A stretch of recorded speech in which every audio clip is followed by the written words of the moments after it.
Hello everyone. तो हम लोग एनिमल हस्बेंड्री पढ़ रहे थे। होप सो आपको एनिमल हस्बेंड्री के सारे कंसेप्ट्स क्लियर हो रहे होंगे और आपको काफ़ी मज़ा आ रहा होगा पढ़ के। ठीक है, मैंने आपको पहले ही बताया है कि एनिमल हस्बेंड्री एक ऐसा सब्जेक्ट है जिसको अच्छे से पढ़ लोगे ना तो बहुत ही मज़ा आने वाला है। और यहाँ से आपके एग्ज़ाम में क्वेश्चन ज़्यादा होते हैं, चाहे आप कॉम्पिटिटिव एग्जामिनेशन की बात करो, यहाँ भी क्वेश्चन आपको ज़्यादा मिलेंगे। ठीक है। सो गाइज़, अभी तक मैंने आपको 2 लेक्चर ऑलरेडी कवर करवा दिया है। सो आपको मैं रिकॉल करवा देता हूँ अभी तक हम लोगों ने क्या क्या पढ़ा। हम लोगों ने लेक्चर 1 में पढ़ा था डेफिनेशन ऑफ एनिमल हस्बेंड्री, क्या उसके नीड्स है, क्या स्कोप है, क्या इंपॉर्टेंस है और क्या क्या कैरियर स्कोप है हमारे एनिमल हस्बेंड्री के अंदर। लेक्चर 2 में हम लोगों ने देखा था मिल्च एनिमल क्या होते हैं, ड्राउट एनिमल क्या होते हैं और उन दोनों में क्या डिफरेंसेस होता है, जो कि आपके सेमेस्टर एग्जामिनेशन से के लिए काफ़ी इंपॉर्टेंट था। ठीक है। तो गाइस, हम लोग आज मूव करते हैं लेक्चर 3 पे। और आज का लेक्चर जो है वो काफ़ी इंपॉर्टेंट होने वाला है, क्योंकि हम लोग आज स्टार्ट करने वाले हैं ब्रीड ऑफ एनिमल्स। ठीक है, यहाँ से भी आपके एग्जाम में क्वेश्चन होते हैं।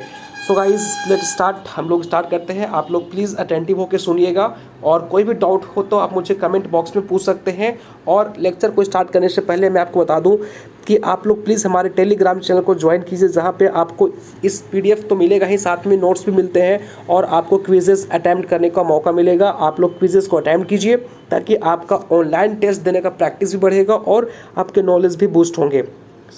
Okay friends, so know start करते हैं आज के सेशन को। देखिए, सबसे पहले ब्रीड ऑफ एनिमल को समझेंगे, बट हम लोग पहले एनिमल का एक मॉर्फोलॉजी देख लेते हैं, किसको हम लोग क्या नाम से जानते हैं। क्योंकि अगर ये आपको क्लियर रहेगा तभी आपको ब्रीड ऑफ एनिमल समझ में आएगा कि इस ब्रीड में ये चीज़ नहीं होता है, वो होता है। तो वो आप कैसे कर पाओगे जब आपको ये सारे नेमिंग याद होंगे तो। ठीक है, बट आप सोच रहे होंगे सर इतना सारा नेम कैसे याद रखें। तो जो सर्कल मैंने कर रखा है केवल आपको उसको याद रखना है। ठीक है, देखिए मैं आपको बता देता हूँ क्या क्या आपको याद रखना है। जहाँ से आपका जो केटल का टेल स्टार्ट होता है उसको बोलते हैं टेल हेड, और जहाँ पे ख़त्म होता है उसको बोलते हैं स्विच ऑफ द टेल। ठीक है, और जस्ट एवब वाले पोर्शन को बोलेंगे हम लोग हॉक। ठीक है, अब इसके हम लोग आते हैं जस्ट माउथ पे आते हैं। तो यहाँ पे देखिए इस वाले पोर्शन को बोलते हैं पॉल, ये उसका हॉर्न हो गया। ठीक है, ये इसके नोस्ट्रिल्स हो गए 2 यहाँ पे, है ना। और जस्ट इसके ऊपर वाले पोर्शन को हम लोग बोलते हैं मफल और नीचे वाले पोर्शन को बोलते हैं मजल। ठीक है, ऊपर वाले पोर्शन को क्या बोलेंगे, मफल, और नीचे वाले पोर्शन को बोलते हैं मजल। और इस वाले पोर्शन को हम लोग बोलते हैं डेवलप, और ये उसका हो गया एल्बो।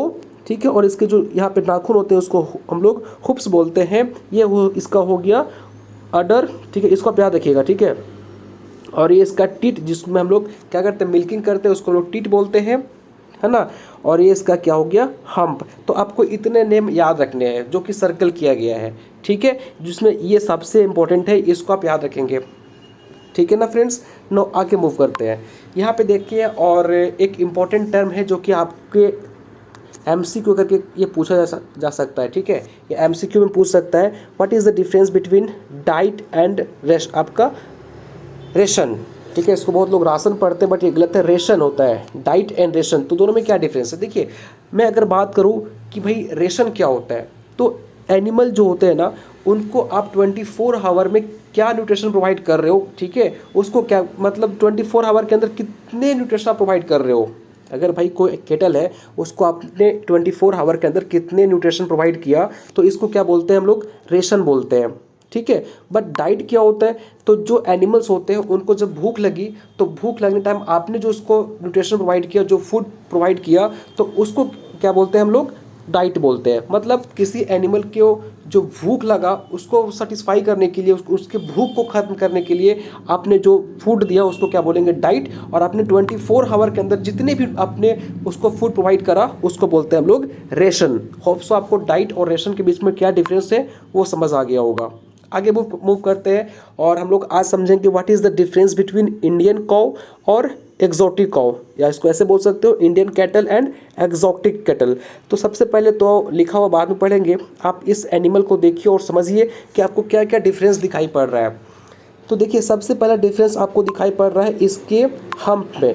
जो आपके इंडियन काउ होते हैं ना, इनमें आपको हम्प दिखाई पड़ेगा, बट एक्जोटिक काउ के अंदर ऐसा नहीं होता है, ये फ्लैट होते हैं। ठीक है, दूसरा डिफरेंस आपको दिखाई पड़ रहा होगा इसके फॉरहेड के अंदर।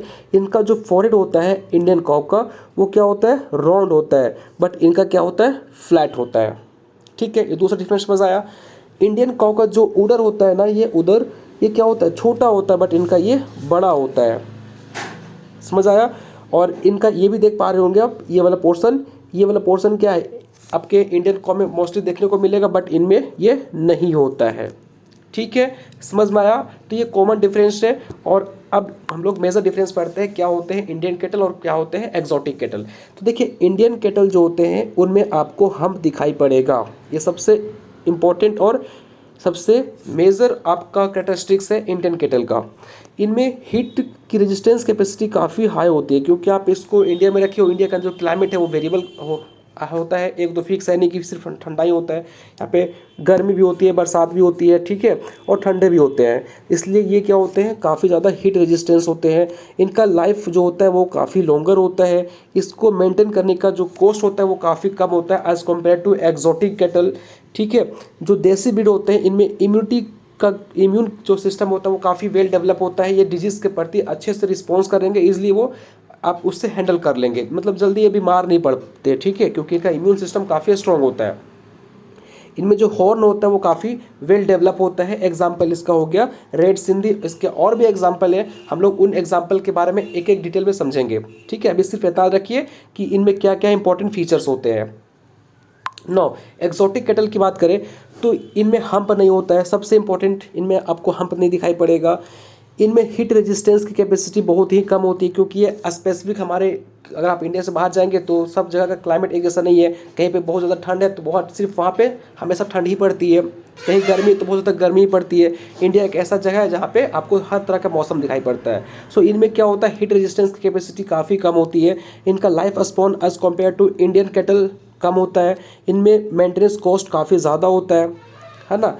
इनका जो फॉरहेड होता है वो कैसा होता है, फ्लैट होता है, बट इंडियन कैटल कैसा होता है, राउंड होता है। इनके जो हॉर्न होते हैं वो कहीं में किसी किसी ऐसे ब्रीड होते हैं जिनमें नहीं होता है, किसी किसी में होता भी है तो बहुत ही छोटा होता है। एग्जाम्पल क्या है इसका, रेड डेन और एच एफ क्या हो गया, हॉलिस्टियन फ्रीजियन। ठीक है, ये भी है एक ब्रीड है एग्जॉटिक का। तो आपको मैं हर एक ब्रीड के बारे में डिटेल में समझाने वाला हूँ। इसके और भी आपको एग्जाम्पल याद रखने हैं, बट अभी इनका क्या इंपॉर्टेंट फीचर है ये इंपॉर्टेंट है आपके लिए।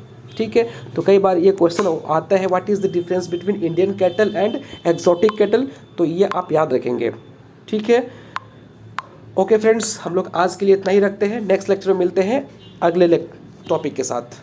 ठीक है, तब तक के लिए आप लोग हमारे टेलीग्राम चैनल को ज्वाइन कीजिए, क्विज़ अटैम्प्ट कीजिए, और कोई भी डाउट होता है तो आप मुझे कमेंट बॉक्स में पूछिए, मैं आपको डेफिनेटली रिप्लाई करूँगा।